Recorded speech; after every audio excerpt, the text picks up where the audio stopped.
Okay, so hello everybody, and thank you for coming to listen to our presentation on sharing good practices for organizing teaching during the COVID-19 crisis. My name is Kati Clements, and I am the coordinator of Learning Technology Accelerator project, and I'm here joined with Mehtälä. And we are both from University of Jyväskylä, Finland. So we are going to be talking to you from that perspective. But first, a couple of words about LIA project. Now, this is a Horizon 2020 funded project which has created a network of learning technology buyers.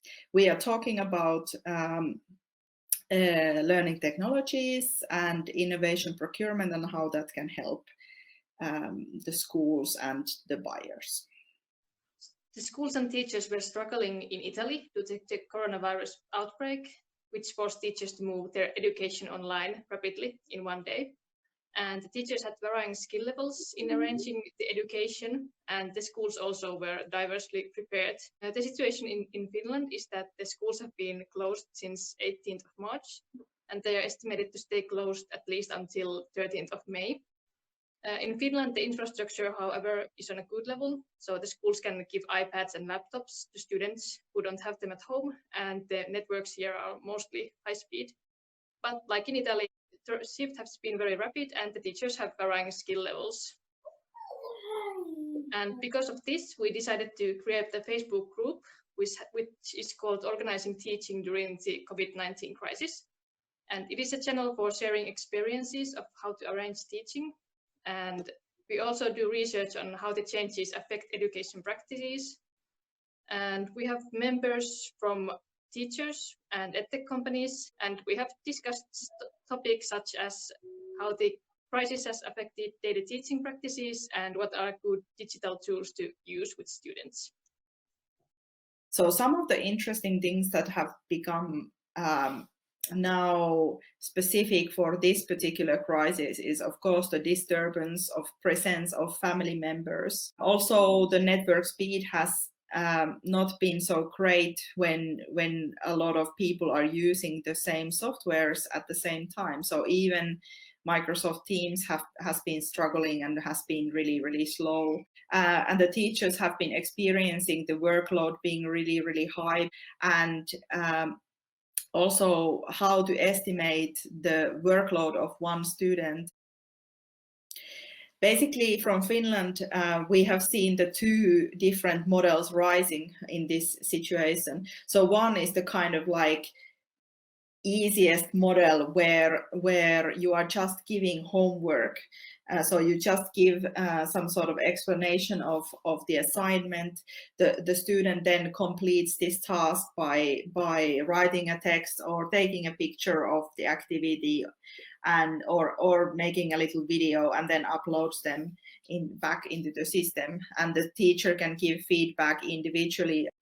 But then, of course, the more advanced version is that there is real-time sessions over video conferencing that the teachers are holding, and the students can participate. And in this model, the teacher can give feedback in real-time video format.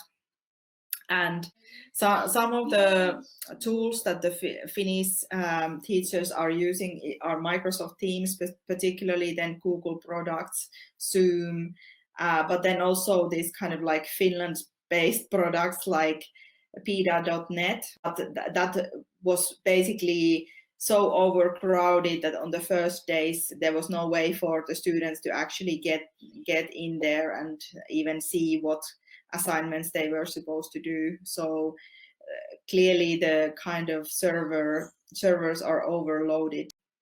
But there are also some positive things rising at the moment that we are seeing, and some feelings of success. This situation has forced teachers to actually start teaching online, and they have realized that yes, they can do it, something that they have maybe been avoiding for years, and we can see that they are helping their colleagues, and also that they realize that they can use the knowledge that they already have to deal with this situation. Yes, and finally, here are some other interesting points to consider. For example, it's interesting to see which tools will stick with teachers.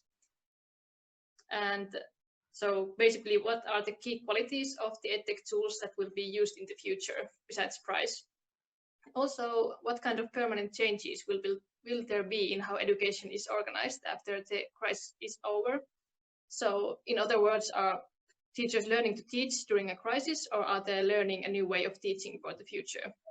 And finally, we hope that cross-sectoral collaboration and sharing of good practices has the potential to inspire innovative solutions for future education. And here you can see our contact information if you have any questions. And here is again the link to the Facebook group and Lea webinars. So thank you for joining us.